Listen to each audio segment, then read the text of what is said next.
नमस्कार। स्वागत है दोस्तों आपका उत्कर्ष क्लासेज की इस ऑनलाइन क्लास में। दोस्तों, आज हम पीछे से चलते आ रहे बिंदु को एक पूर्णता देने वाले हैं और यह बिंदु प्रत्यक्ष रूप से पुराने बिंदु से संबंध रखता है। भाषा की सबसे बड़ी इकाई जिसके बारे में आपको पहले भी बताया जा चुका है, भाषा का तीसरा सबसे बड़ा अंग जिसकी हम बात कर चुके हैं, और उस तीसरे सबसे बड़े अंग का नाम है दोस्तों क्या? वाक्य। क्या नाम है? वाक्य। इस वाक्य बिंदु में ही हमने क्या क्या पढ़ा? देखो, वाक्य की इसकी परिभाषा पढ़ ली स्वयं की। वाक्य की परिभाषा के पश्चात हमने इस वाक्य में क्या पढ़े? इसके प्रकार। क्या पढ़े? प्रकार। और प्रकार में हम क्या क्या पढ़ चुके? देखो, सबसे पहले हमने लिया क्या? प्रयोग व संरचना। प्रयोग व संरचना के आधार पर इसके हम 3 प्रकार पढ़ चुके हैं। कितने प्रकार पढ़ चुके हैं? 3। कौन कौन से? साधारण, संयुक्त और मिश्र। साधारण, संयुक्त और मिश्र। इस प्रकार से हम वाक्य के 3 प्रकार पढ़ चुके। किसके आधार पर? प्रयोग व संरचना के आधार पर। उसके पश्चात की कक्षा में हमने जाना क्या? अर्थ के आधार पर वाक्य के भेद। किसके आधार पर? अर्थ के आधार पर। और कुल कितने प्रकारों की चर्चा की? 8 प्रकारों की चर्चा की। कुल कितने प्रकारों को हमने चर्चा में लिया दोस्तों? 8 प्रकारों को हम चर्चा में ले चुके थे। अब उन 8 प्रकारों के बाद ठीक पूर्व की कक्षा में हमारा बिंदु रहा था क्रिया के आधार पर वाक्य। कौन सा रहा? क्रिया के आधार पर वाक्य। इस बिंदु को हमने एक नया नाम दिया था, वह क्या था? वाच्य। क्या नाम था? वाच्य। ये सारी बातें हम पढ़ चुके हैं, लेकिन इसी वाक्य बिंदु से संबंध रखता हुआ अब एक और नया बिंदु हम जो अब पढ़ने जाएंगे, हम पढ़ने जा रहे हैं, जिसका नाम है क्या? वाक्य शुद्धि। बिल्कुल। वाक्य की परिभाषा और इसके प्रकार अपने आप में जितने महत्वपूर्ण है, उससे कहीं कहीं ज़्यादा, उससे बहुत बहुत ज़्यादा महत्वपूर्ण है आपके वाक्य का शुद्धिकरण। वाक्य का शुद्ध होना आवश्यक भी है, क्योंकि कहा जाता है भाषा के प्रयोग करने के तरीके से पता चलता है कि आदमी कितना सभ्य है। इसका मतलब यह हुआ कि आपका भाषा का प्रयोग करना, आपके द्वारा किया गया भाषा का प्रयोग ही आपके सभ्य होने की पहचान बनता है। अब हम अगर सुनेंगे अशुद्ध तो सीखेंगे अशुद्ध, क्योंकि भाषा की सबसे बड़ी विशेषता क्या होती है? भाषा अनुकरण द्वारा सीखी जाती है। किसके द्वारा सीखी जाती है दोस्तों? अनुकरण द्वारा विकसित प्रक्रिया है। जब हम हिंदी शिक्षण विधियों की बात करते हैं तो हिंदी शिक्षण विधियों में भाषा सीखने के क्रम में सबसे पहला आता है आपका लिसनिंग, यानी कि श्रवण अर्थात सुनना। एक छोटे बालक में भाषा के विकास क्रम की बात की जाए तो उस बालक में भाषा सीखने की सबसे पहली योग्यता कौन सी विकसित होती है? सुनने की योग्यता विकसित होती है। सुनने का कौशल विकसित होता है। सबसे पहले बालक सुनना सीखेगा। अब सुनने के बाद, ध्यान से सुनना, सुनने के बाद उन सुने हुए वर्णों को, उन सुनी हुई ध्वनियों को वह उच्चारित करता है। Speaking, listening then speaking. सुनेगा और उसके बाद बोलेगा। बहुत बार हम देखते हैं एक घर में छोटा शिशु 6 माह, 8 माह, 9 माह का जैसे ही हो जाता है, वह धीरे धीरे दादी माँ की गोद में खेलता खेलता दादा शब्द उच्चारित करने लग जाता है। क्यों? क्योंकि जब भी दादी माँ की गोद में बच्चा रहा, शिशु रहा, तो दादी ने कहा कि बेटा ऐसे बोल या बेटी ऐसे बोल, दादा दादा। बहुत बहुत बार यह शब्द उस छोटे से बालक के कानों में पड़ते हैं। सुनना या श्रवण कौशल उसका विकसित होता है। और इसके ठीक बाद की कड़ी, इसके ठीक बाद की कड़ी कौन सी? वदनम अर्थात बोलना। कौन सी दोस्तों? बोलना, यह योग्यता उस बालक में विकसित हो जाती है, अर्थात वह बोलने लग जाता है। ध्यान रखना, हम यहीं आ रहे हैं। अब यदि आप उस बालक को ऐसे माहौल में रख रहे हैं जहां वह अशुद्ध वाक्यों को या अशुद्ध भाषा के शब्दों को सुन रहा है, तो जाहिर सी बात है कल या परसों आने वाले दिनों में वह भी गलत उच्चारण ही करेगा। कहने का मतलब भाषा, वंश कर्म और वातावरण, क्योंकि जिस प्रकार से व्यक्तित्व का विकास वंश क्रम और वातावरण का गुणज माना जाता है, ठीक उसी प्रकार से भाषा भी एक व्यक्ति के वंश क्रम और वातावरण पर निर्भर करती है। लेकिन महत्व की बात की जाए तो भाषा के विकास में वातावरण का बहुत महत्वपूर्ण योगदान होता है। किसका योगदान होता है? भाषा का महत्वपूर्ण योगदान होता है। और भाषा सबसे ज़्यादा हम किससे सीख रहे हैं? अनुकरण द्वारा सीख रहे हैं। किससे सीख रहे हैं? अनुकरण द्वारा सीख रहे हैं। अब अनुकरण द्वारा सीख रहे हैं तो जाहिर सी बात है हम यह चाहते हैं कि हम शुद्ध बोलें। और हम शुद्ध कब बोलेंगे? जब हम शुद्ध सुनेंगे, और शुद्ध सुनेंगे तो उच्चारण भी हमारा क्या होगा? शुद्ध ही होगा। कहने का आशय यह हुआ कि आप या हम सब क्या करें? भरसक प्रयास यह करें, कोशिश यह करें कि शुद्ध वाक्यों का उच्चारण करें, वाक्य के शुद्ध रूप का उच्चारण करें, ताकि हम शुद्ध उच्चारण बोलें या शुद्ध वाक्य के रूप का उच्चारण करेंगे तो सुनेगा, जो सुनने वाला होगा वह भी शुद्ध सुनेगा। और यदि वह शुद्ध सुनेगा तो वह शुद्ध बोलेगा, वह शुद्ध लिखेगा। कहने का मतलब जैसा इनपुट डालोगे वैसा आउटपुट मिलेगा। फिर चाहे उसको मौखिक अभिव्यक्ति के रूप में उसको बोलना हो, चाहे उसे फिर लिखित अभिव्यक्ति उसे देनी हो। कहने का आशय यह है दोस्तों कि अगर आप या अगर मैं आज तक अशुद्ध वाक्य सुनता आ रहा होता तो जाहिर सी बात है आवश्यकता पड़ने पर मैं उस वाक्य को अशुद्ध रूप में ही बोलूँगा। यदि मुझे वह वाक्य लिखने को दिया जाए तो मैं उसके अशुद्ध रूप को ही लिखूँगा। तो माँ भाषा, या हम कहें एक संस्कारवान इंसान को जो बना देती है, जिसमें भाषा का सबसे बड़ा योगदान होता है, वह यह चाहती है कि मेरे शुद्ध रूप का प्रयोग किया जाना चाहिए। और इसी के चलते आज हम देखते हैं कि वाक्य का शुद्ध रूप क्या होगा, वाक्यों को शुद्ध कैसे किया जाएगा। तो दोस्तों आप समझ चुके होंगे इतने सारे वृत्तांत के बाद हमारा संकेत कौन से बिंदु की तरफ जा रहा है? वाक्य शुद्धि की तरफ। तो हेडिंग डाल लीजिए, बहुत अच्छा बिंदु हम शुरू करने जा रहे हैं। क्या? वाक्य शुद्धि। क्या दोस्तों? वाक्य शुद्धिकरण। चलो यहाँ तक तो समस्या नहीं आई सर। क्यों समस्या ये इसलिए नहीं आई क्योंकि हम वाक्य शुद्धिकरण का नाम बहुत बार सुनते आए हैं। पर सवाल यह है कि भाई हम इसमें पढ़ें क्या? वाक्य शुद्धिकरण में हम पढ़ें क्या? तो ध्यान दीजिए, वाक्य शुद्धिकरण में क्या किया जाएगा दोस्तों? इसमें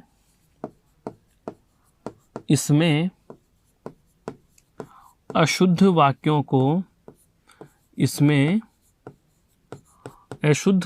को शुद्ध किया जाएगा। क्या किया जाएगा भैया अपने द्वारा? इसमें अशुद्ध वाक्यों को क्या किया जाएगा? शुद्ध किया जाएगा। चलो ठीक है, हम अशुद्ध वाक्यों को शुद्ध कर लेंगे, हम बीमारी को ठीक करेंगे, लेकिन पहले पता तो हो कि बीमारी क्या है। बीमारी क्या है? हम जाते हैं चिकित्सालय में चिकित्सक महोदय के पास और जाकर आप चुपचाप कुर्सी पर बैठ जाइए। क्या चिकित्सक महोदय हमें इलाज के लिए दवाइयाँ देंगे? नहीं देंगे। क्यों? उनको ये पता ही नहीं कि समस्या क्या है, बीमारी क्या है। तो पहले इलाज से हमें आवश्यक है कि हम क्या जाने? बीमारी जाने। क्या जाने? बीमारी जाने। कहने का मतलब वाक्य का शुद्ध कब करेंगे? जब हमें अशुद्धि का पता हो। किसका पता हो? जब हमें उसकी क्या पता हो दोस्तों? अशुद्धि पता हो। जब हमें उसकी अशुद्धि का पता हो। अर्थात वाक्य शुद्धिकरण के लिए पहले आवश्यक शर्त यह है दोस्तों कि आपको उस वाक्य में हो रही गलती या उस वाक्य में जो है अशुद्धि, उस अशुद्धि का पता होना चाहिए। मेरे कहने का आशय कुछ इस प्रकार से है कि आप वाक्य को शुद्ध तब करेंगे जब आपको पता है कि इस वाक्य में कमी क्या है, उस वाक्य में कमी क्या है। तो ध्यान दीजिए, हम क्या करते हैं, उसकी अशुद्धि की पहचान करते हैं। किसकी पहचान करते हैं? अशुद्धि की पहचान करते हैं। और दोस्तों अब मैं चलता हूँ इस बिंदु को गति देते हुए कि अशुद्धियाँ जो होती हैं वो वाक्य में कितने प्रकार से होती हैं? 2 प्रकार से। तो अगला हमारा महत्वपूर्ण तथ्य जो निकल कर आ रहा है वह क्या आ रहा है साथियों, कि एक वाक्य में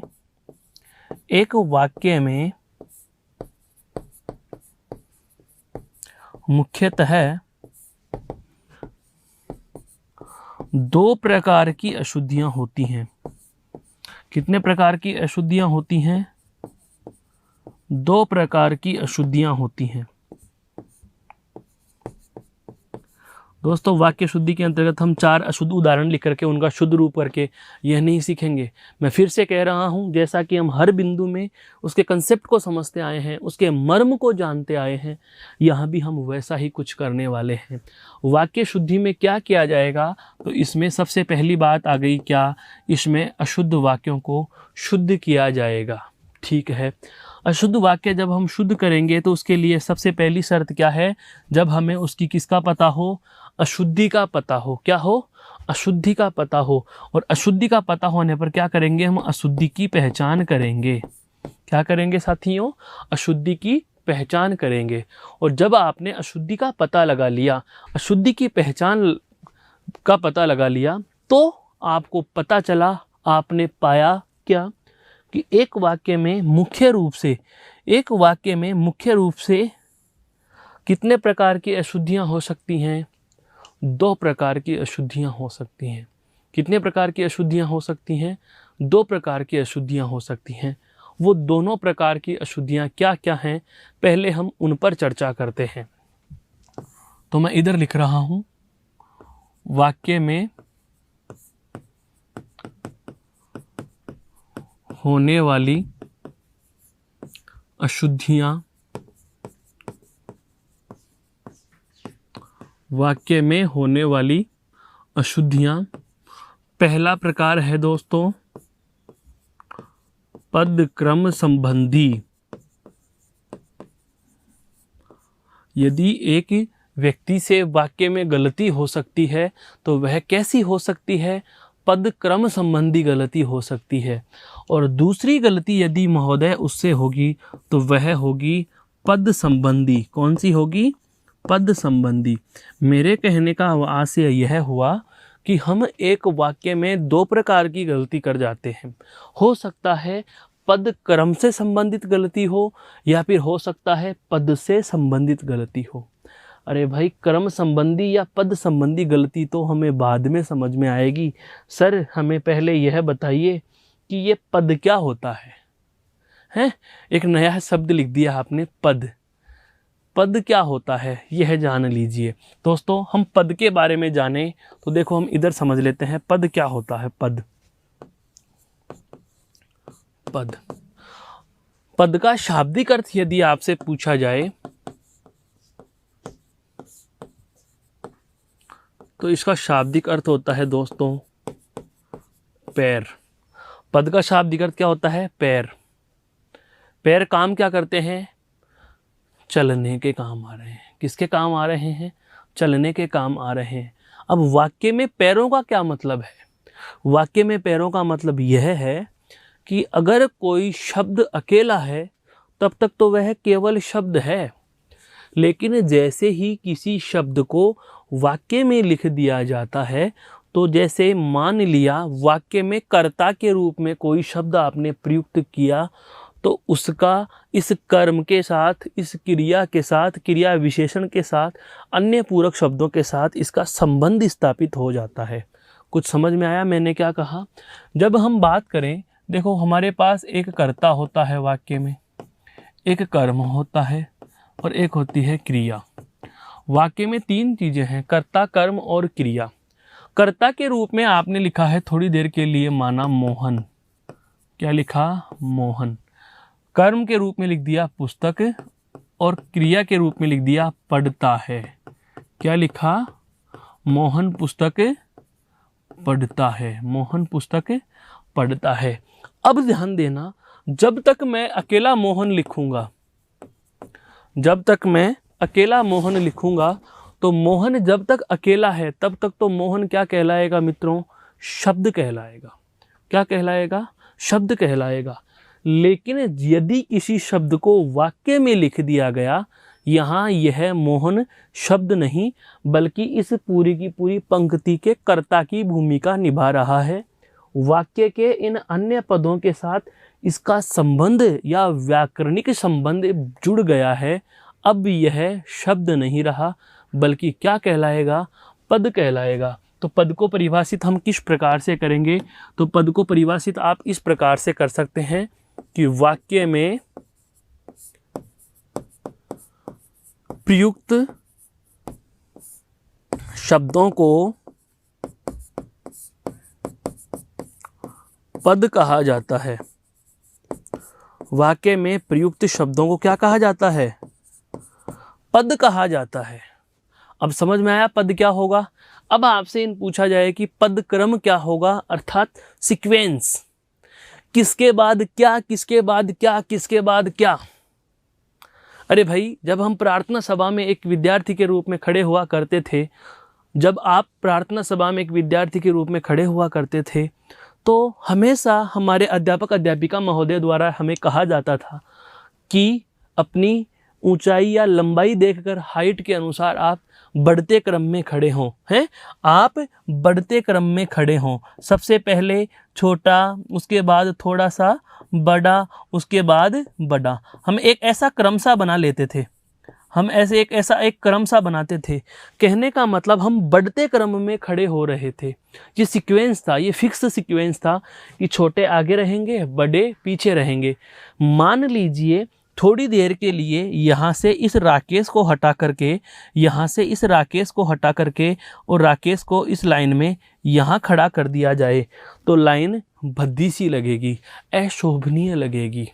बस पदक्रम संबंधी अशुद्धि यही होती है दोस्तों, कि जब आपको एक वाक्य में यह कहा जाए कि कौन सा पद सही तरीके से किस क्रम में खड़ा किया जाना चाहिए, अर्थात वाक्य में प्रयुक्त पदों में कौन सा पद सबसे पहले लिखा जाएगा, तत्पश्चात कौन सा, तत्पश्चात कौन सा, तत्पश्चात कौन सा और अंत में कौन सा आएगा, यह सीक्वेंस पता होता है। अगर उस सीक्वेंस के साथ आपने छेड़छाड़ कर दी, उस सीक्वेंस को अगर आपने भंग कर दिया, उस क्रम को अब आपने भंग कर दिया, तो जाहिर सी बात है वाक्य में कौन सी अशुद्धि हो गई, तो सबसे पहली अशुद्धि हो गई पद क्रम संबंधी अशुद्धि। ठीक है। दूसरी अशुद्धि आती है दोस्तों पद संबंधी, अर्थात लिखना कुछ और था, लिख कुछ और दिया। ये तो हो गया वाक्य में, इस तरीके से समझो। पद का मतलब वाक्य में प्रयुक्त ऐसा शब्द, उसे पद कहा जाएगा जिसका अन्य के साथ संबंध जुड़ा हुआ है। मैं थोड़ी देर के लिए पद को शब्द कह के संबोधित कर रहा हूँ, शब्द से मेरा आशय पद समझें। अब सुनना, अगर मैं ये कहूँ कि वाक्य में कौन सा शब्द पहले लिखा जाता है, कौन सा शब्द बाद में, अगर उनको आगे पीछे कर दिया तो ये तो अशुद्धि हो गई पदक्रम संबंधी। और यदि कौन सा शब्द कहाँ लिखा जाएगा, पुल्लिंग में लिखा जाएगा या स्त्रीलिंग में लिखा जाएगा। मोहन पुस्तक लिखता तो आना चाहिए, पढ़ता है, और मैंने थोड़ी देर के लिए मान लो क्या लिख दिया, मोहन पुस्तक पढ़ती है। क्या लिख दिया दोस्तों, मोहन पुस्तक पढ़ती है लिख दिया, मोहन पुस्तक पढ़ती है। तो यहाँ पर मैंने शब्द का लिंग परिवर्तन कर दिया, लिखा जाना चाहिए था पुल्लिंग में और मैंने लिख दिया स्त्रीलिंग में। यह अशुद्धि कौन सी होगी, पद संबंधी अशुद्धि। कौन सी होगी दोस्तों, पद संबंधी अशुद्धि। कहने का मतलब एक वाक्य में हमारे पास दो प्रकार की अशुद्धियां होती हैं। एक तो होती है पदों के क्रम से संबंधित अशुद्धियां, जिसमें हम वाक्य में प्रयुक्त पदों का क्रम निश्चित करते हैं कि किस पद के बाद कौन सा पद लिखा जाना चाहिए। और एक होती है पद संबंधी अशुद्धि। उसका आशय यह है कि वाक्य में कौन सा पद किस रूप में लिखा जाएगा, एक वचन में आएगा या बहुवचन में आएगा, पुल्लिंग में आएगा या स्त्रीलिंग में आएगा। जहां आप सर्वनाम संबंधी अशुद्धि की बात करते हैं, जहां आप अनुपयुक्त शब्द संबंधी अशुद्धि की बात करते हैं, जहां आप अतिरिक्त शब्द संबंधी अशुद्धि की बात करते हैं, मतलब शब्द से रिलेटेड कोई भी अगर गलती हो रही है तो वो सारी किसमें जाती हैं, पद संबंधी में। और यदि सीक्वेंस या क्रम भंग संबंधी हो रही हैं तो वो किसमें जाती हैं, पद क्रम संबंधी में। यहाँ तक की बात समझ में आई दोस्तों? एक बार आप इस स्लाइड को गौर से देख लीजिए, फिर हम बढ़ते हैं इन दोनों प्रकार की अशुद्धियों में, एक एक को हम ध्यान से देखेंगे। और अब हम शुरू करेंगे। सबसे पहले जो दो हमारी अशुद्धियों के प्रकार आ चुके हैं, उसमें मैं पहले ले रहा हूं पद क्रम संबंधी अशुद्धि। कौन सी ले रहे हैं दोस्तों? पद क्रम संबंधी, पद क्रम संबंधी अशुद्धि। बात आती है पद क्रम संबंधी अशुद्धि क्या होगी। अब सुनो, पद क्रम संबंधी अशुद्धि के बारे में क्या होता है, हम इसमें इतनी सी बात ध्यान रखेंगे क्या, कि इसके अंतर्गत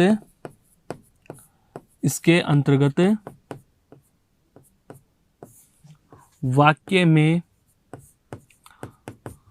प्रयुक्त पदों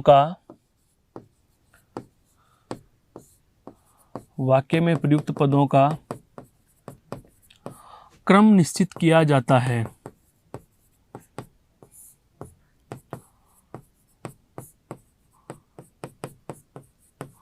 क्रम निश्चित किया जाता है। कहने का मतलब यह हुआ कि ये सीक्वेंस को फिक्स करती हैं कि कौन से के बाद क्या लिखा जाएगा, कौन से के बाद क्या लिखा जाएगा, सबसे पहले क्या आएगा और सबके बाद क्या आएगा। तो सबसे पहली बात, जो सबसे महत्वपूर्ण बात आ रही है पदक्रम संबंधी अशुद्धि का मतलब यह है कि वाक्य में पदों का क्रम कैसे होगा।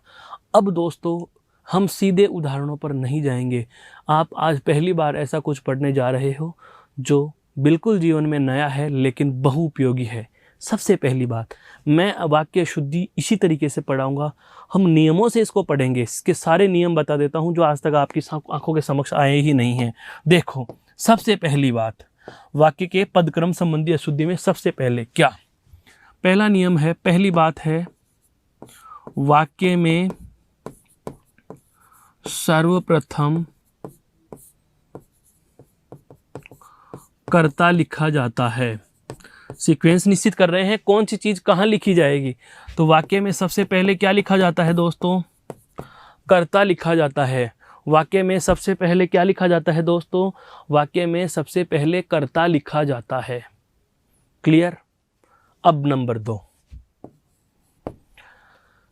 कर्ता के पश्चात क्या आएगा, तो देखो दूसरी बात, कर्ता के बाद कर्म लिखा जाता है। कर्ता के बाद क्या लिखा जाता है दोस्तों, कर्म लिखा जाता है। शर्त क्या है, शर्त सुनना, यदि हो तो, यदि हो तो। हो सकता है वाक्य अकर्मक क्रिया का हो, है, हमारे वाक्य में कर्म है ही नहीं तो लिखेंगे कहाँ से। समझ में आया? अगर वाक्य में कर्म है तो वह कहाँ लिखा जाएगा, कर्ता के बाद लिखा जाएगा। वाक्य में सबसे पहले कौन आ गया, कर्ता, कर्ता के बाद कौन आ गया, कर्म। कर्म के साथ शर्त क्या है, कर्म के साथ शर्त यह है कि वाक्य में कर्म होगा तो कर्ता के बाद आएगा, अगर नहीं है तो नहीं लिखेंगे। अभी मैं उदाहरण भी लूंगा, आगे बढ़ो एक बार। नंबर 3,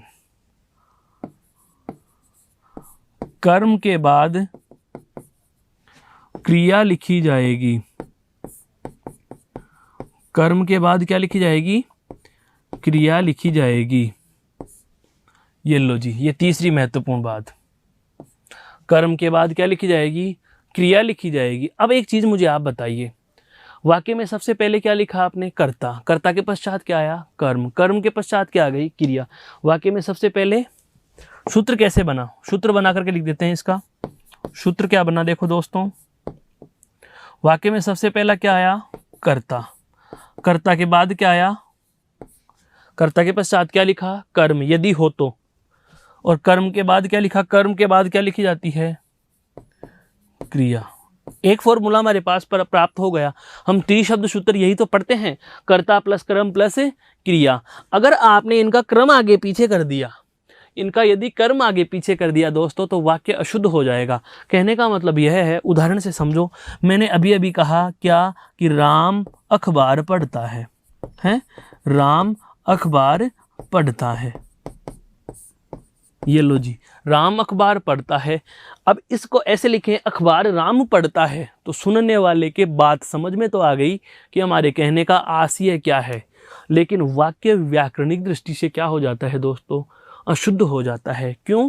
क्योंकि वाक्य में राम क्या है, वाक्य में राम क्या है दोस्तों, राम है वाक्य का कर्ता, पढ़ना क्या है उसकी क्रिया, पढ़ना क्या है क्रिया, और अखबार क्या है कर्म। हमारा त्रिभाषा सूत्र यही तो है।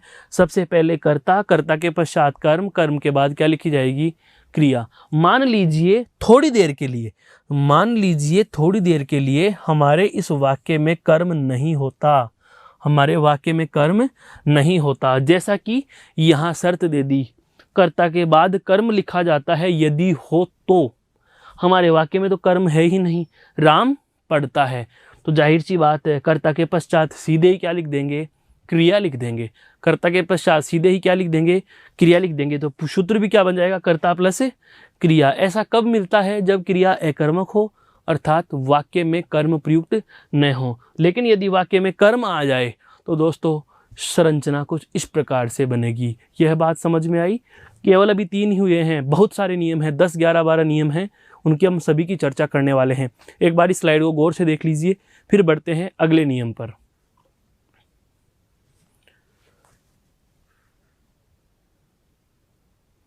ये हमारे जो 3 नियम थे ये साधारण से थे।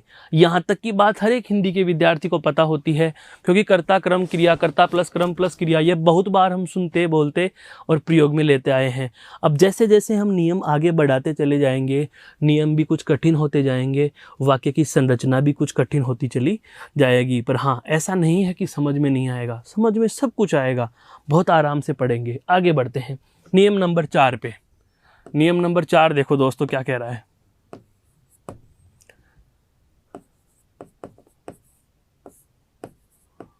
कर्ता का विस्तारक, वही बात क्या, यदि हो तो। कर्ता का विस्तारक, अभी बताऊंगा क्या होता है कर्ता का विस्तारक। कर्ता का विस्तारक कर्ता से पहले लिखा जाता है। कर्ता का विस्तारक कहाँ लिखा जाता है दोस्तों, कर्ता से पहले। मान लीजिए वाक्य में कर्ता का विस्तारक हो, ऐसे समझो कर्ता कौन है इस वाक्य में, कर्ता कौन है राम, कर्ता कौन है राम। अब राम का विस्तारक, विस्तारक का मतलब विस्तार करने वाला, विस्तारक शब्द को समझिए, विस्तारक, विस्तारक का मतलब क्या होता है, विस्तार के यानी करने वाला, विस्तार करने वाला, उसकी पहचान बताने वाला, अर्थात उसकी विशेषता बताने वाला, एज ए विशेषण आप समझ सकते हैं। यदि वाक्य में कर्ता का विस्तारक प्रयुक्त होता है तो वह कहाँ लिखा जाएगा, कर्ता से पहले लिखा जाएगा। ठीक है, अगला नियम, अगली बात क्या, कर्म का विस्तारक, कर्म का विस्तारक, यही शर्त यहां भी लगेगी क्या, यदि हो तो, यदि हो तो कर्म से पहले लिखा जाएगा, कर्म से ठीक पहले। पहले का मतलब तो कर्ता से पहले लिख दिया, तो वो तो कर्म से तो पहले ही हुआ ना, तो कर्म से ठीक पहले, ये बात ध्यान रखना, मतलब कर्म के जस्ट पहले आएगा, कर्ता के तो बाद में है लेकिन कर्म से ठीक पहले है। कर्म से ठीक पहले लिखा जाता है, ठीक पहले लिखा जाता है। 2 तथ्य हो गए। तीसरा अर्थात मूल नियम छठा, विस्तारक संबंधित तीसरा क्या, क्रिया का विस्तारक, क्रिया का विस्तारक यदि हो तो, यदि हो तो क्रिया से ठीक पहले लिखा जाएगा। दोस्तों ये तो बहुत महत्वपूर्ण 3 बातें आ गई। क्या क्या? कि जो जिसका विस्तारक है वह उससे पहले लिखा जाता है। लेकिन अब इतने सारे नियमों को हम एक सूत्र में बांधेंगे तो इसका सूत्र क्या बनेगा वह देखो, काम की चीज यहाँ आएगी। अब सूत्र क्या बन रहा है? सबसे पहले क्या लिखा?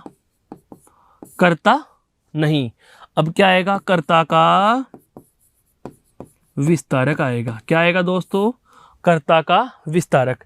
उसके बाद वाक्य में क्या आएगा? कर्ता।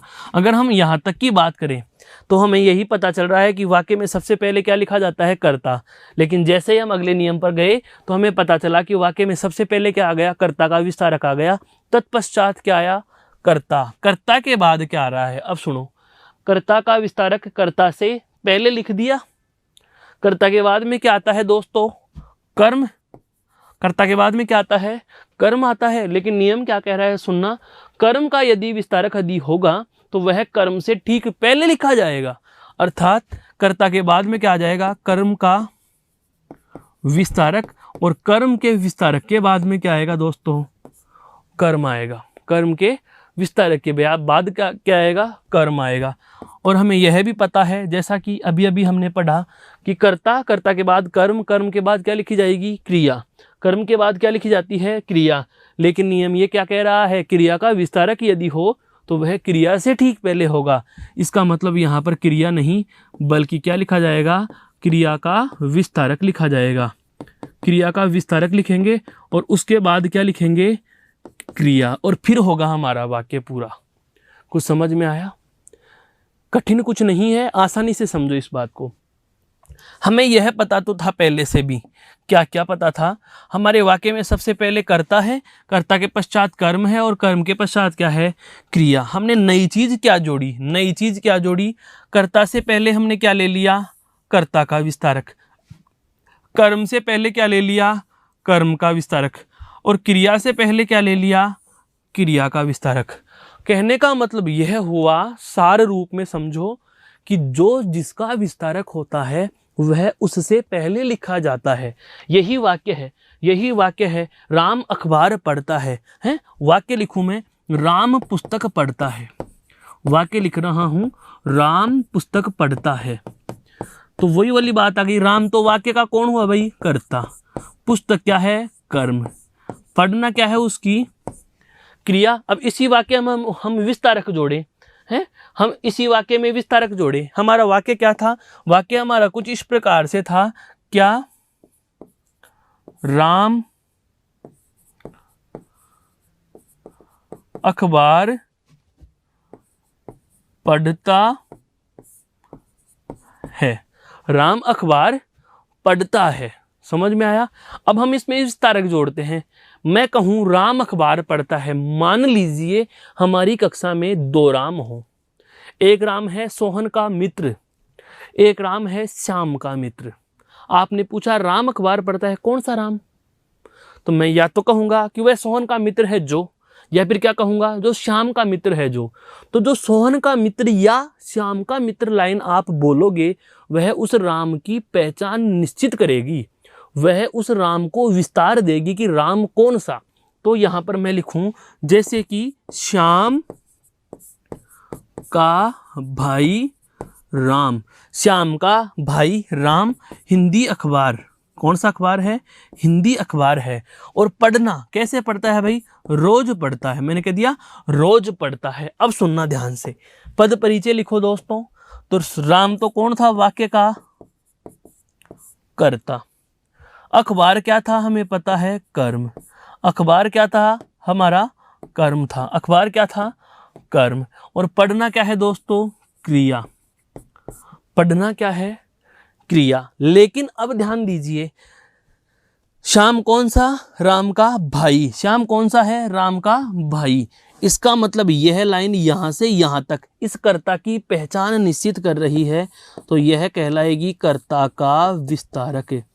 क्या कहलाएगी? कर्ता का विस्तारक कहलाएगी। कर्ता का विस्तारक। और कर्ता का विस्तारक कहाँ है? कर्ता से पहले लिखा हुआ है। कुछ समझ में आया? अखबार, कौन सा अखबार? हिंदी अखबार। ये हिंदी अखबार, यह कर्म की क्या कर रहा है? पहचान निश्चित कर रहा है। तो इसे आप कहेंगे कर्म का विस्तारक। इसे क्या कह देंगे दोस्तों? कर्म का विस्तारक। और ये कर्म का जो विस्तारक है वह हम कहाँ लिख रहे हैं? कर्म से पहले। आगे बढ़ो। कब पढ़ता है? रोज पढ़ता है। कालवाचक क्रिया विशेषण हुआ। क्रिया विशेषण है तो क्रिया की विशेषता बता रहा है और विशेषण ही विस्तारक होते हैं। तो आप इसे आप चाहो तो क्रिया विशेषण कहो और आप चाहो तो इसे क्रिया का विस्तारक कहो। तो क्रिया विशेषण जो है या क्रिया का विस्तारक है वह कहाँ लिखा हुआ है? क्रिया से पहले लिखा हुआ है। कहाँ लिखा हुआ है? क्रिया से पहले लिखा हुआ है। समझ में आ रहा है? मज़ा भी आ रहा है? कितनी बेसिक बेसिक सी चीज़ें हैं, पर नियम कितने खतरनाक इनके हैं कि वाक्य में सबसे पहले हमें अब तक 6 नियमों में 2 सूत्र पता चल चुके और यहाँ पर 6 नियम देखो। 3 तो बेसिक से। सबसे पहले कौन लिखा? सबसे पहले वाक्य में लिखा जाएगा कर्ता। कर्ता के पश्चात क्या लिखा? कर्म। कर्म के बाद क्या लिखी जाएगी? क्रिया। कर्ता, कर्म और क्रिया। फिर हमने आगे क्या देखा कि इन तीनों के यदि विस्तारक हो, कर्ता का विस्तारक, कर्म का विस्तारक और क्रिया का विस्तारक। कर्ता का विस्तारक कर्ता से पहले, कर्म का कर्म से पहले, क्रिया का क्रिया से पहले। समझ में आया? तो इन 6 नियमों को हम एक ही सूत्र में बांध चुके। क्या? सबसे पहले कर्ता विस्तारक, यदि नहीं होगा तो वाक्य कर्म से शुरू हो जाएगा। सपोज दैट, थोड़ी देर के लिए मान लीजिए हमने फॉर्मूले में तो लिख दिया कर्ता विस्तारक प्लस कर्ता, फिर उसके बाद कर्म का विस्तारक, पर वाक्य में कर्म का कोई विस्तारक ही नहीं हो। जैसे थोड़ी देर के लिए मान लो वाक्य में यह हिंदी शब्द नहीं होता, यह हिंदी शब्द नहीं होता, तो लाइन क्या बन जाती? श्याम का भाई राम अखबार रोज पढ़ता है। अखबार रोजाना पढ़ता है या रोज पढ़ता है। तो हम यहाँ पर कर्म का विस्तारक नहीं है तो कर्म का विस्तारक नहीं है तो नहीं लिखेंगे। यदि हो तो इसका मतलब यही होगा, यदि होगा तो लिख देंगे, नहीं होगा तो नहीं लिखेंगे। यह बात आप शायद समझ चुके होंगे। इस स्लाइड को भी एक बार आप गौर से देख लीजिए। फिर बढ़ते हैं दोस्तों हम अगली बात पर, अगले नियम पर, अगले नियम पर।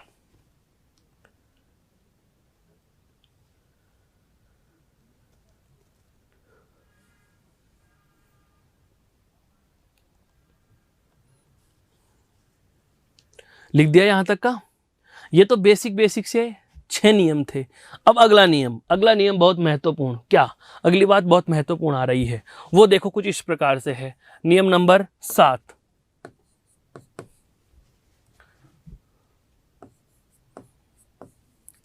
यदि वाक्य में संबोधन सूचक, अब तक हमें पता चला कि सबसे पहले क्या लिखा गया? कर्ता या कर्ता का विस्तारक। अब तक तो हम यही मान बैठे हैं और आगे जानो, देखो कितनी आश्चर्यचकित कर देने वाली चीज आ रही है। यदि वाक्य में संबोधन सूचक या विस्मयादि बोधक अव्यय शब्द हो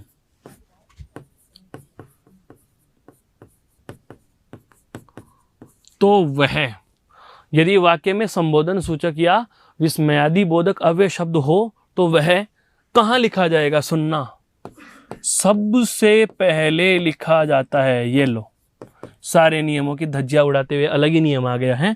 सबसे पहले लिखा जाता है। लेकिन एक चीज ये भी ध्यान रखना, यदि वाक्य में हो तो, यदि वाक्य में हो तो, अर्थात यदि वाक्य में संबोधन सूचक या संबोधन कारक या विस्मयादि बोधक अव्यय शब्द होता है तो वह कहाँ लिखा जाएगा? वह सबसे ही पहले लिख दिया जाएगा। कुछ समझ में आ रहा है? क्योंकि यहाँ पर हम यदि हो तो यह वाली बात पहले ले रहे हैं। यह वाली बात हम पहले इसलिए ले रहे हैं क्या? कि हमें पता होना चाहिए है, हमें पता होना चाहिए कि वाक्य में क्या दिया गया है? संबोधन सूचक शब्द दिया गया है, या फिर वाक्य में क्या दिया गया है? विस्मयादि बोधक अव्यय दिया गया है। जैसे जैसे अरे आप कब आए? आप कब आए? अरे आप कब आए? हैं? अरे आप कब आए? आश्चर्य हो रहा है, हैं? आश्चर्य हो रहा है। अरे आप कब आए? ये रहा विस्मयादि बोधक सूचक शब्द। अरे किसको कह रहे हैं? जो सामने बैठा है। अरे आप कब आए? अरे आप कब आए? जहां भी संबोधन सूचक शब्द हो या विस्मयादि बोधक। विस्मयादि बोधक का मतलब क्या होता है? आश्चर्य सूचक। क्या होता है दोस्तों? आश्चर्य सूचक शब्द। तो विस्मयादि बोधक अर्थात विस्मय आदि का बोध कराने वाला। विस्मयादि बोधक का मतलब क्या होता है? विस्मय आदि का बोध कराने वाला, अर्थात आश्चर्य आदि का बोध कराने वाला अव्यय शब्द हो तो वह कहाँ लिखा जाएगा? वह सबसे पहले लिख दिया जाएगा। वो कर्ता वर्ता सबसे ही पहले आ गया अगर विस्मयादि बोधक अव्यय है। याद करिए वो ऐतिहासिक दिन जिस समय हम अव्यय पढ़ रहे थे और मैंने बताए थे अविकार्य अव्यय शब्दों में संबंध बोधक, समुच्चय बोधक और विस्मयादि बोधक। कि विस्मयादि बोधक होता है वाक्य के आरंभ में, संबंध होता है एक ही वाक्य के मध्य और समुच्चय बोधक होता है दो उपवाक्यों के मध्य। वही वाली लाइन यहाँ आ रही है दोस्तों, कोई अलग चीज़ नहीं बता रहा हूँ। ये वो सब बातें हैं जिनको हम पहले भी प्रत्यक्ष रूप से जान चुके थे या कहीं ना कहीं मेरे मुख से निकली हैं, कहीं ना कहीं आपके जहन में ये बातें आई हैं। लेकिन आज हम इनको एक सूचीबद्ध रूप में लिपिबद्ध कर रहे हैं, एक सही तरीके से व्यवस्थित क्रम से पढ़ रहे हैं कि ये बातें भी हमें पता होनी चाहिए। क्या? कि वाक्य में यदि संबोधन सूचक या आश्चर्यचकित कर देने वाला अव्यय कोई शब्द हो तो उसे हम सबसे पहले लिख देंगे। उसे अरे आश्चर्य का बोध, अरे वाह, अरे हैं, ओ, ये सारे के सारे शब्द वाक्य में सबसे पहले आएंगे।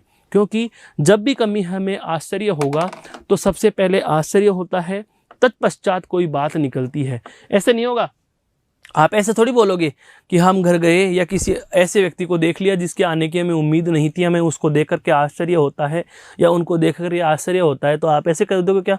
आप कब आए? अरे नहीं, यह विपरीत क्रम हुआ। यह दोस्तों विपरीत क्रम हुआ। हम क्या करते हैं? पहले अफसोस जाहिर करते हैं, आश्चर्य जाहिर करते हैं, विस्मय अचरज है, आश्चर्य जाहिर करेंगे, तत्पश्चात कोई उक्ति हमारे मुख से उच्चारित होती है। तो यहाँ वाली बात समझ में आई। अगली बात पर चलते हैं, अगले नियम पर चलते हैं। देखो अगला नियम बहुत ही अच्छा है। क्या? एक तो होती है व्यक्ति की योग्यता दोस्तों, एक होती है क्या? उपाधि। योग्यता और उपाधि, इन दोनों में क्या अंतर है पहले तो यह जान लीजिए। हाँ, योग्यता हासिल करता है, उपाधियां धारण की जाती हैं। योग्यता हम 10वीं पास हैं, हम 12वीं पास हैं। उपाधि हमें पदवी मिली हुई है, हमें पदवी मिली हुई है, हम अध्यक्ष बने हुए हैं तो अध्यक्ष की पदवी मिल गई है, हमने पीएचडी कर रखी है, हमने डॉक्टरेट कर रखी है, डॉक्टर की हमें उपाधि मिली हुई है। तो पदवी या उपाधि, आप चाहे तो इसको यह भी कह सकते हो क्या? व्यवसाय सूचक शब्द। क्या कह सकते हो इसको? व्यवसाय सूचक शब्द। व्यवसाय सूचक शब्द। एक व्यक्ति के नाम के साथ उसकी योग्यता और उसकी उपाधियां दोनों एक साथ लिखनी हो, ध्यान से समझना। योग्यता भी लिखनी है और उसकी उपाधि भी लिखनी है, तो कैसे लिखना होगा? ध्यान रखना, योग्यता उपाधि किसी नाम के साथ लिखनी हो, किसी नाम के साथ लिखी जाए, किसी नाम के साथ लिखनी हो तो, किसी नाम के साथ लिखनी हो तो ध्यान देना, अब बहुत महत्वपूर्ण बात आ रही है। हाँ, क्या? उपाधि व्यक्ति के नाम से पहले वह योग्यता व्यक्ति के नाम के बाद लिखी जाएंगी।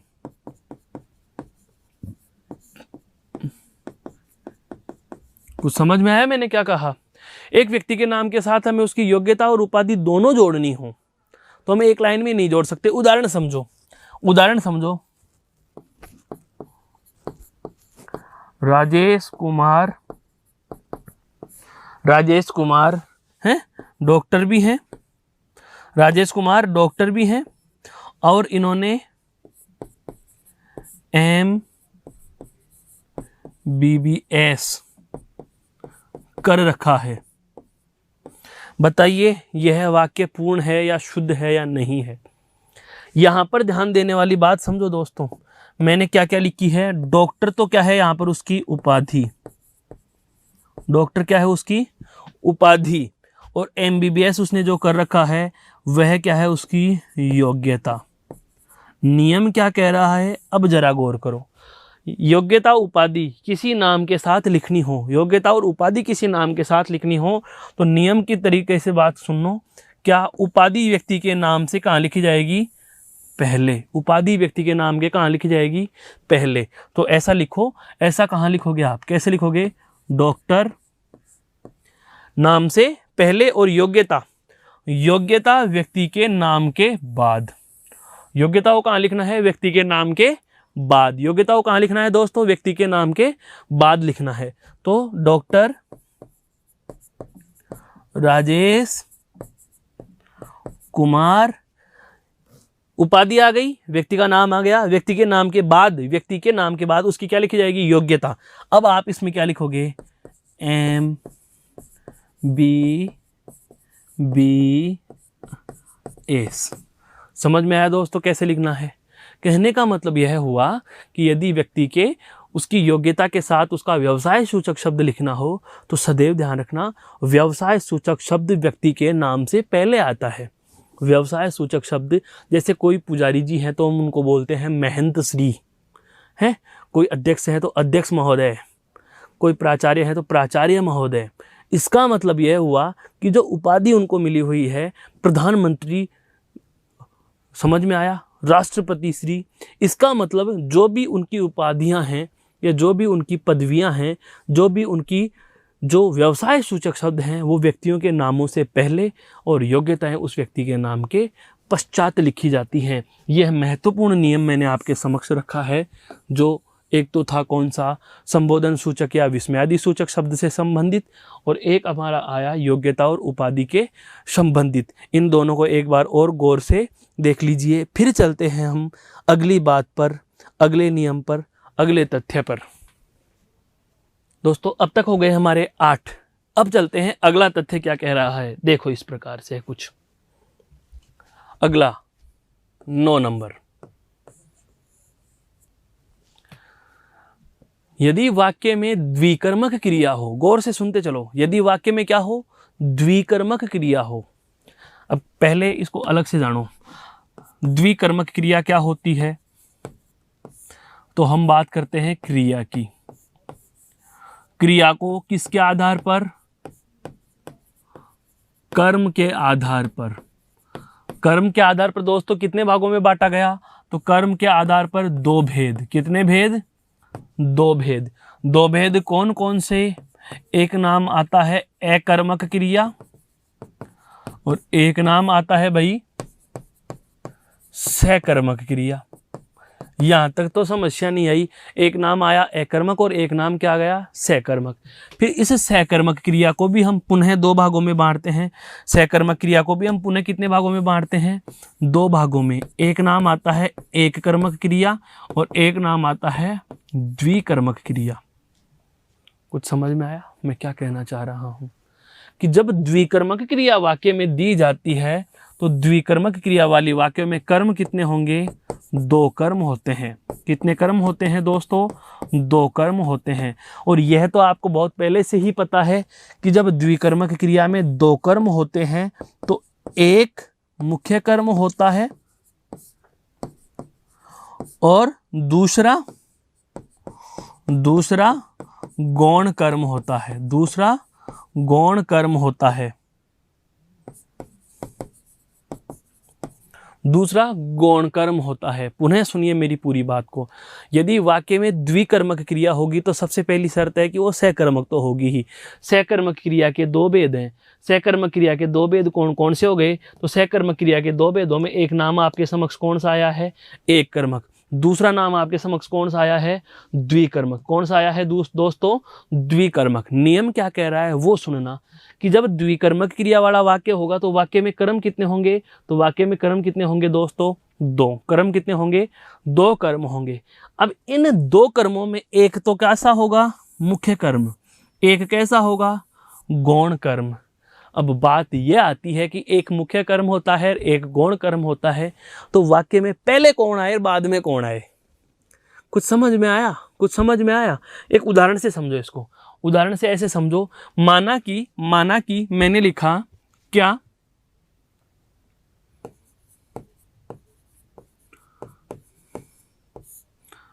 अध्यापक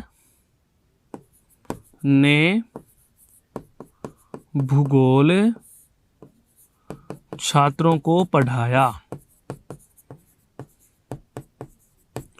अध्यापक ने भूगोल छात्रों को पढ़ाया। ध्यान से सुनना, अब इसको बहुत अच्छे से समझो। इसको पढ़ाना क्या है? अध्यापक महोदय की क्रिया।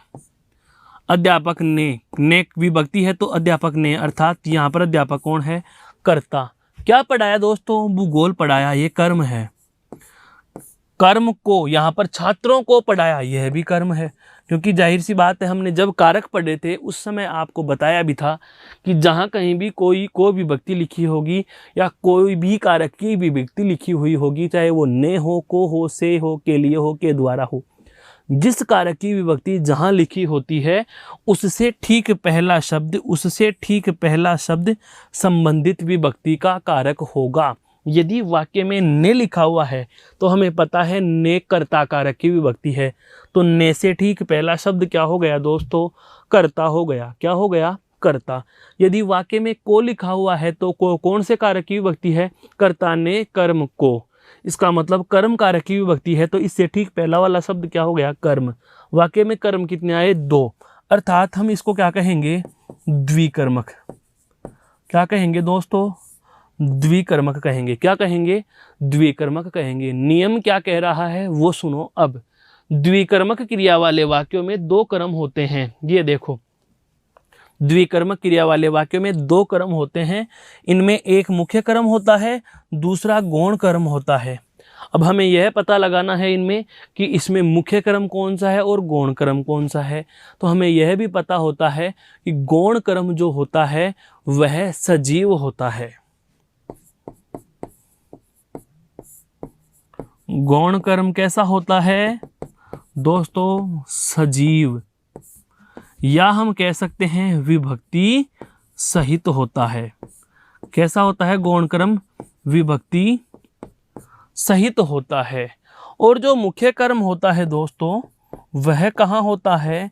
तो जो मुख्य कर्म होता है वह क्या होता है?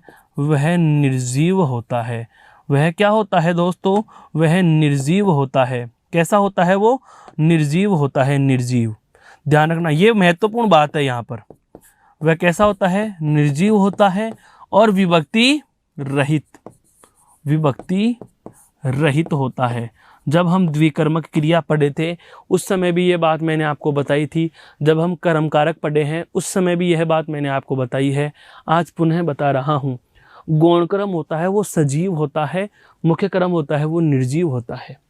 देखो, भूगोल और छात्रों में अगर आपको कहा जाए अलग अलग कीजिए, तो भूगोल तो क्या है दोस्तों? यहाँ पर आपका मुख्य कर्म है। क्या है ये? मुख्य कर्म। और छात्रों यहाँ पर क्या है? आपका गौण कर्म। ये क्या है दोस्तों? गौण कर्म है। क्या है? गौण कर्म। क्यों है? क्योंकि गौण कर्म कैसा होता है? सजीव। ये देखो सजीव है। दूसरी बात, विभक्ति सहित होता है, इसके साथ को जुड़ा हुआ है। मुख्य कर्म क्या होता है? निर्जीव। ये देखो निर्जीव है। विभक्ति रहित होता है, ये देखो इसके साथ कोई विभक्ति जुड़ी हुई नहीं है। इसका मतलब यह हुआ कि एक मुख्य हो गया और दूसरा गौण हो गया। अब आते हैं हमारे वाक्य शुद्धि के नियम पर। वाक्य शुद्धि का नियम क्या कह रहा है? पहले सुनना, फिर इस वाक्य को अपने आप परख लोगे कि सही है या गलत है। नियम क्या कह रहा है? नियम कह रहा है कि यदि वाक्य में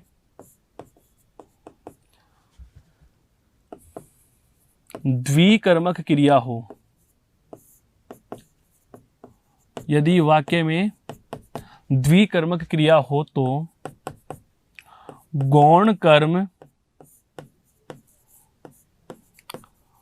पहले व मुख्य कर्म बाद में, गौण कर्म पहले और मुख्य कर्म बाद में लिखा जाएगा। मुख्य क्रम कहाँ लिखा जाता है? बाद में। गौण क्रम कहाँ आता है? पहले। गौण क्रम यहाँ पर कहाँ लिखा हुआ है? बाद में। और आना कहाँ चाहिए था? पहले। गौण क्रम पहले। नियम को सुनो दोस्तों, गौण क्रम पहले, मुख्य क्रम बाद में। तो इसका मतलब ये उल्टा हो रहा है। तो यह वाक्य क्या हो जाएगा दोस्तों? अशुद्ध हो जाएगा। क्या हो जाएगा? अशुद्ध।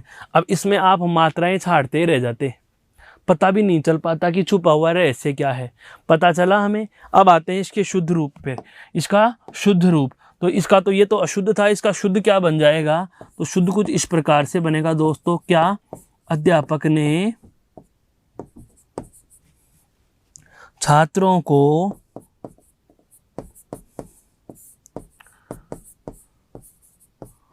भूगोल पढ़ाया। अध्यापक ने छात्रों को भूगोल पढ़ाया। अध्यापक ने छात्रों को भूगोल पढ़ाया। मेरे कहने का मतलब यह हुआ कि यहाँ पर तो क्या है? ये वाक्य में कर्ता। यहाँ पर तो वाक्य में क्या है? कर्ता। ये भी दोस्तों क्या है? यहाँ कर्म।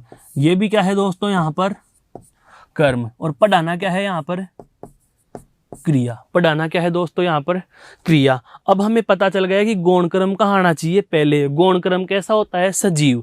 तो ये देखो, ये गौण क्रम ही है। और ये कौन सा हो गया? मुख्य क्रम। तो आप ये कह सकते हो कि यह वाक्य का कैसा रूप है? तो यह वाक्य का शुद्ध रूप है दोस्तों। समझ में आया? कुछ समझ में आया? मेरे कहने का आशय यही है साथियों कि यदि वाक्य में द्विकर्मक क्रिया दी गई है, यदि आपके वाक्य में द्विकर्मक क्रिया दी गई है, तो जाहिर सी बात है द्विकर्मक क्रिया के साथ दो नाम हमारे साथ आ जाते हैं।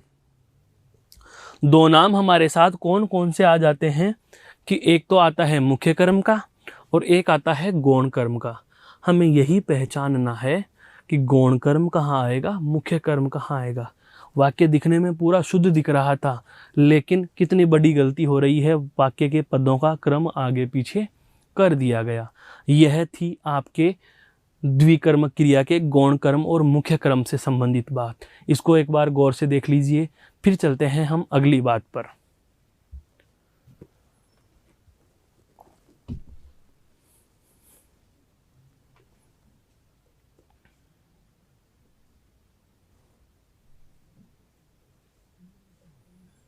अगली बात पर चलते हैं दोस्तों। अब देखो, 9 हो गए, 10वीं बात।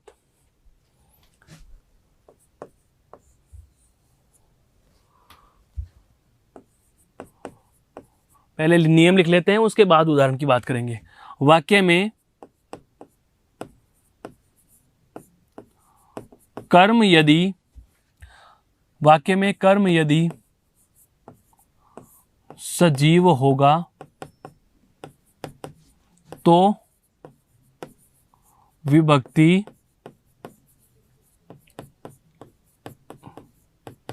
सहित होगा। अगर वाक्य में सजीव कर्म है तो विभक्ति सहित होगा।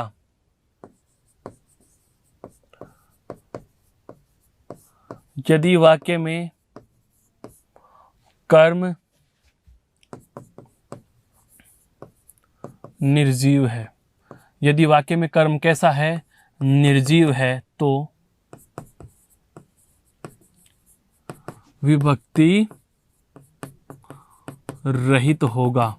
कहने का मतलब सजीव सहित है, निर्जीव रहित है। सजीव सहित है, सजीव सास सहित है, सजीव विभक्ति सहित है और निर्जीव रहित है। लेकिन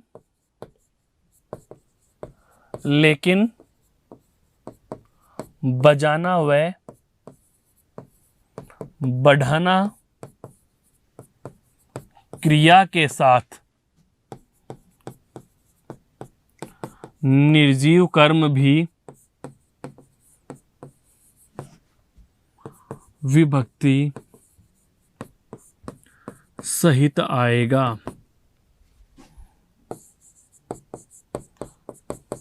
बेसिक सी बात तो ऊपर दोनों आ गई।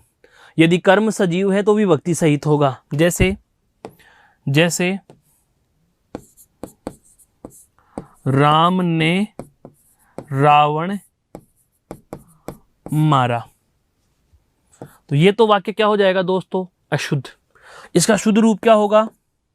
ये तो क्या हो जाएगा दोस्तों? अशुद्ध हो जाएगा। क्यों? क्योंकि यहां पर कर्म क्या है? सजीव, तो विभक्ति सहित होना चाहिए। शुद्ध क्या बनेगा? राम ने रावण को मारा। राम ने रावण को मारा, विभक्ति भी इसके साथ आएगी। यह क्या हो जाएगा? इसका शुद्ध रूप है। लेकिन अब मैं इसी से संबंधित और बात करूं,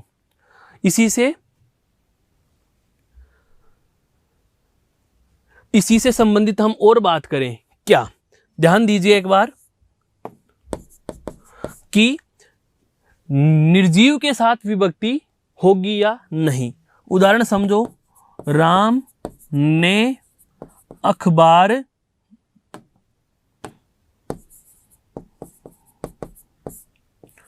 को पढ़ा।